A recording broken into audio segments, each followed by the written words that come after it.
All right, hi everybody, and welcome to this live class preparation meetup for the 2015-16 academic year of history at our house. We are starting classes on Monday, August 24th. I'm sure you're all as anxious about that as I am, so we're going to have an exciting year of ancient history. I want to talk a little bit today about what the ancient history program is going to look like. And I want to talk a little bit about the technicalities, just to walk through for new clients and new students what it's like to access the lectures and the archives and stuff like that, and just show a few things just to help you kind of make a smooth transition into the program. So, and then I'll just open it up for any kind of general questions and answers, Q&A about whatever it is you want to talk about. So let me just, I'm going to go ahead and share my screen because we are doing this little meetup on Webex, which is exactly how the classes work. So if you've successfully joined today's meetup, then you are in the exact environment that students will be in for the lectures. And the best thing about this environment is the ability to share the visuals that are a part of the program and to interact with those visuals.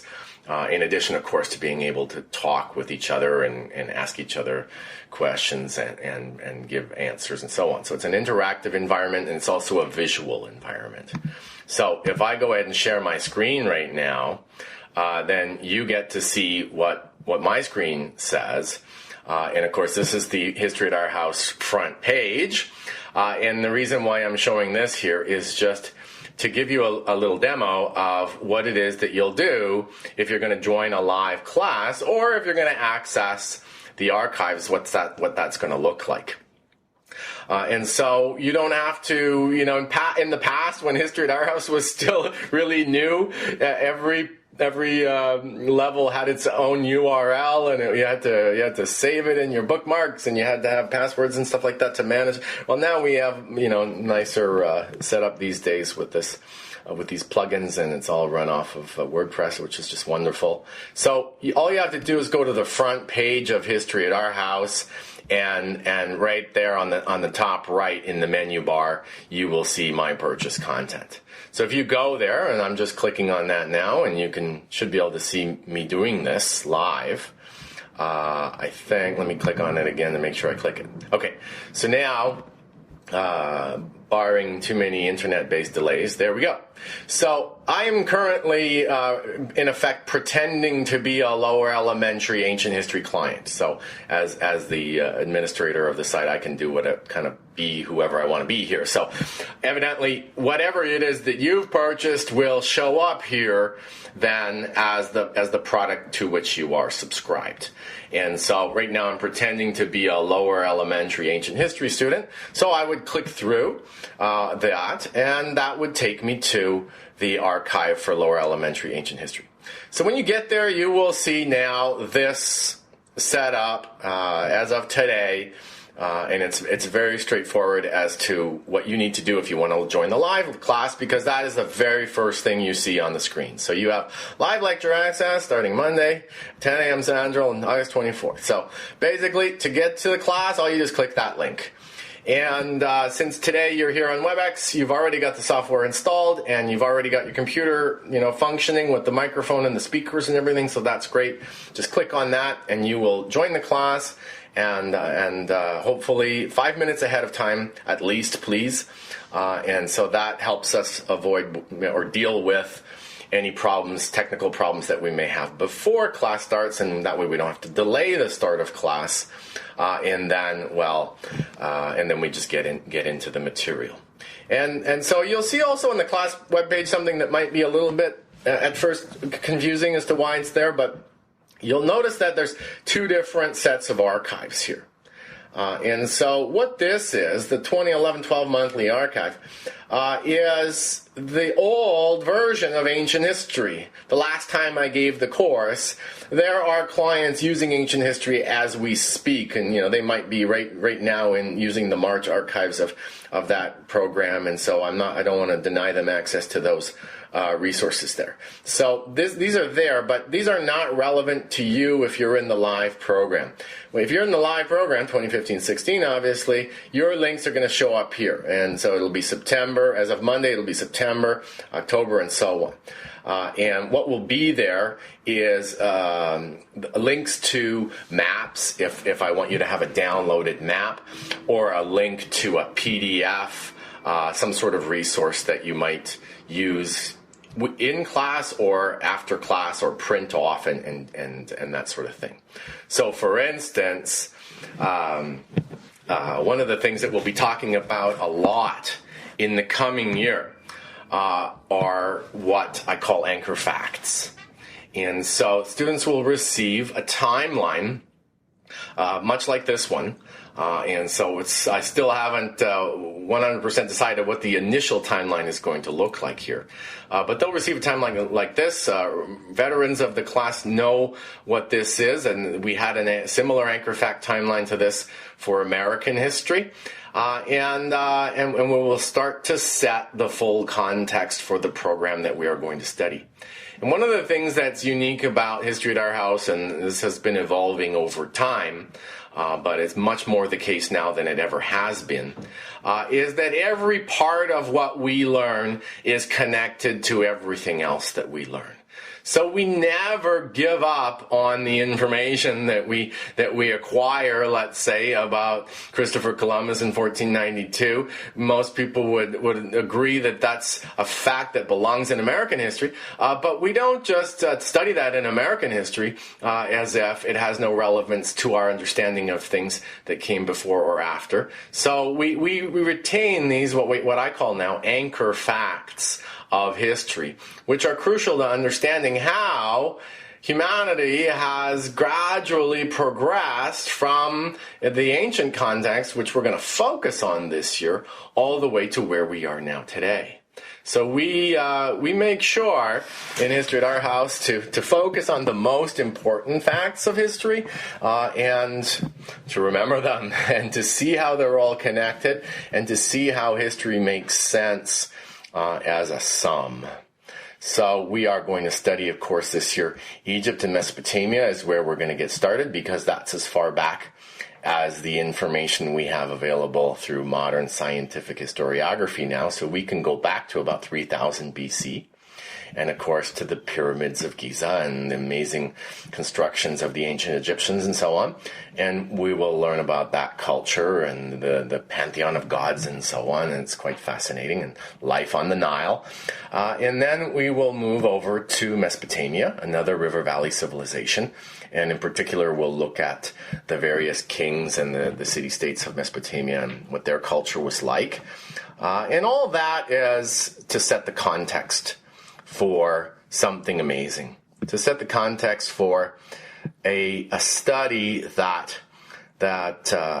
of material that Thomas Jefferson once said is the most important thing that anybody can learn.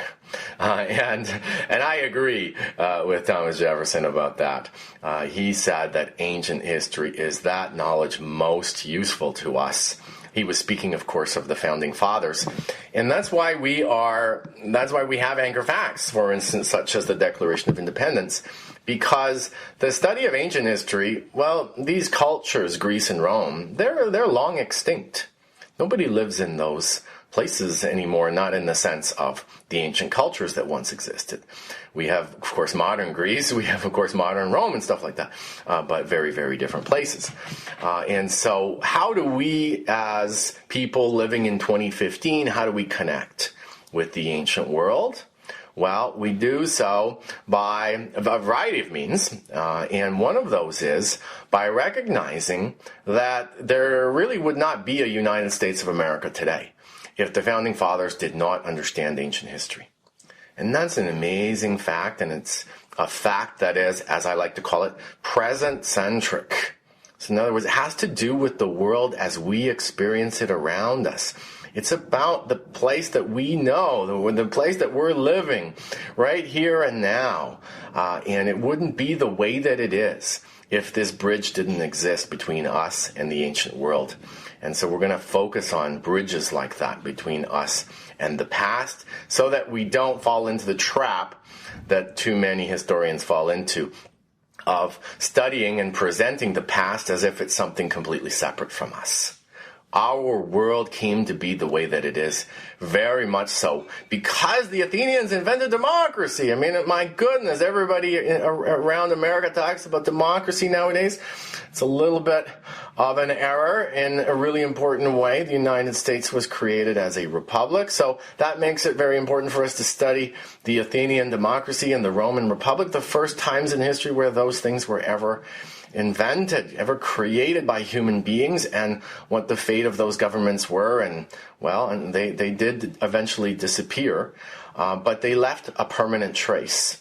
And we live the lives that we live very much because of what these people back in the ancient world did.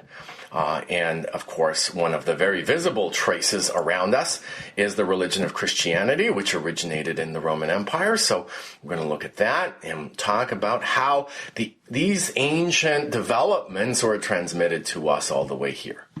And so this anchor fact timeline is kind of one of the resources we'll use to always summon the sum of everything, the totality of history from 3000 BC all the way to where we are now, and remind ourselves of how it's all connected, and we are living at the amazing end of all of this, and unfolding around us is history still, and we're moving into our future based on all of this past that has happened.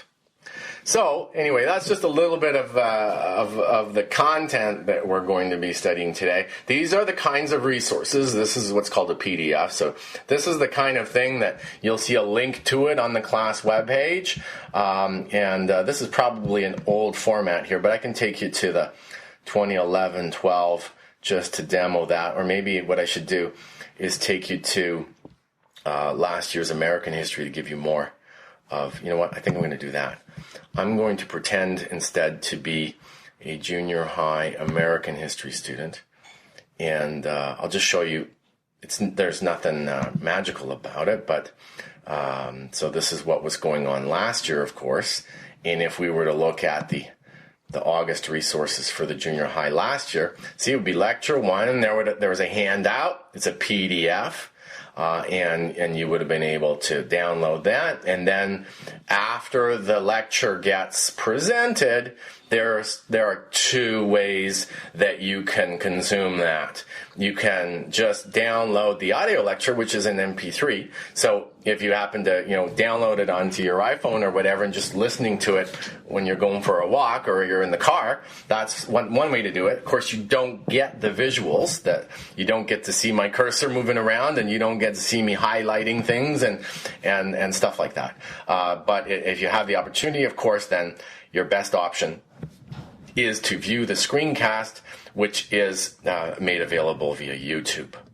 Okay, so that's kind of what it's going to end up looking like. After I give lecture 1, this will be very much what the web page will start to look like.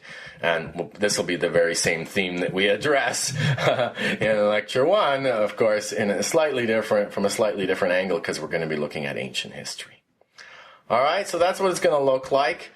Junior high ancient history, for instance, for some of you here are going to be in junior high ancient history, so if I simulate that experience, you should be able to go to that page right now, and you'll see your Webex link. Okay, so junior high classes starting at 10:45 a.m. Central on Monday. All right, so that's just a little brief walkthrough both of the interface and how easy it is to get to the live classes and how easy it is to get to the archives and what you can expect to see there, and as well as a little bit of a preview of the content that we're going to be discussing. So, I know most of you here are veterans. You know about how it all works, but I welcome any questions or comments from anybody out there. The veterans know where the hand-raising function is. It's at the bottom of the participants list. And so you can just go ahead and pop up your hand if you want to ask a question or make a comment here. I welcome anybody's thoughts.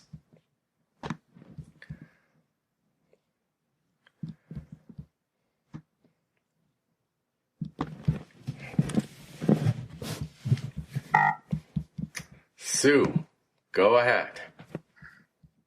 Hi, so are you still doing the History Through Art on Thursdays? Yes, definitely. It's still the same basic schedule. I've modified the scheduling a little bit, kind of improved it somewhat in the sense that, for instance, when we have a test week, the History Through Art shifts to Wednesday so that we get an extra day of test prep, and we do the test preparation on the Thursday. But typically it's going to run on Thursday. I'm also hoping to be able to offer some additional History Through Art this year. So it's one of my hopes and dreams is to expand the History Through Art program. But right now I've got just a few too many limitations to making that happen right away. But I do have a really capable teacher beyond myself to step up and who might be available to do some extra History Through Art classes. I would like to expand that. I think it's a really fun program, and so I want to do more of that. But for the time being, it's still going to be once a week, typically on Thursdays. Okay, thanks. Yep. Yeah, and using the Webex interface for History Through Art is really wonderful. So, for instance, let me go back to junior high, or it doesn't matter which one I do. Let's say we do Upper L American History, as things were last year, and go through there. And so if I just bring you to the first example of History Through Art, it's pretty great because I bring up the image on screen like this, and we'll wait for that to generate. I bring it up in a different program, but basically then the students are able to see things like this, right? I can say, okay, I want you to focus on what's going on over here. So it's great because I don't have to use just words to say, okay, look over there in the bottom left, but not quite in the total bottom left or whatever. It's just I'm going to be able to draw there right on the screen, or I'll be able to point to something and I'll say, look at this lamp over here, that kind of thing, right? And so it's a nice feature of the way that the History Through Art works in this setting. So that's definitely an awesome thing. Okay, so put your hand down unless you have a follow-up on that, Sue. So, Kenneth, what about you? You have any thoughts or questions about what we're going to do this year? When are the recordings going to be available? Right, when are the recordings? Okay, that's a good question. So let me give you a kind of typical rundown of what my daily schedule is like. So typically, the processing of the recordings begins as soon as possible after the class. Processing of the Webex recordings takes on the order of about an hour with all of the various things that I have to do with it. But that can only happen after I've given both of the classes. And so typically, I will have the recordings up by around 1 p.m. or so, maybe as late as 2 p.m. Central.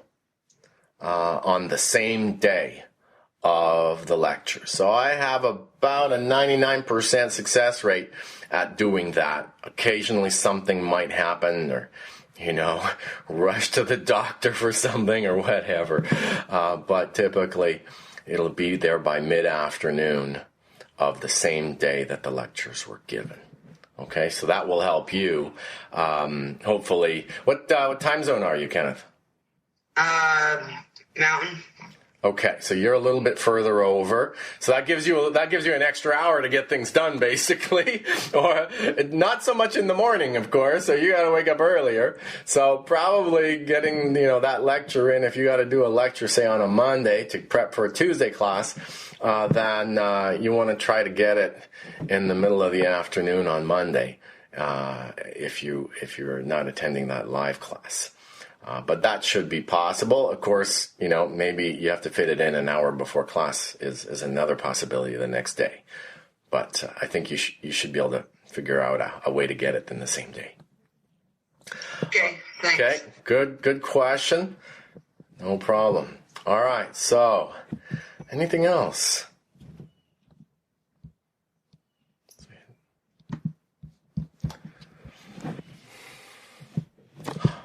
righty. Oh, Sue's got another thought. Go ahead.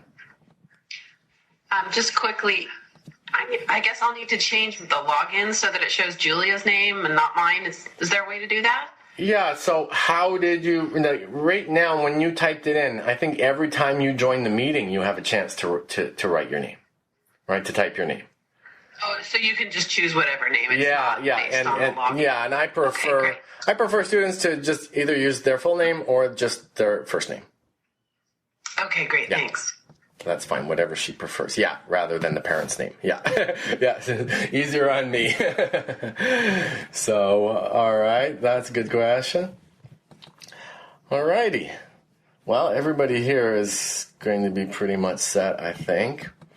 And so, it has been nice to talk to you, and I'm looking forward to Monday.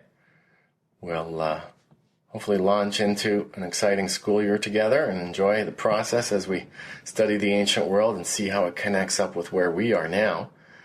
It's definitely an amazing story. Okay, folks, I think that's all we have for today. Thank you very much. Talk to some of you guys on Monday. Bye for now. All right, bye, Abby. Talk to you soon. Bye-bye, Kenneth. Talk to you soon.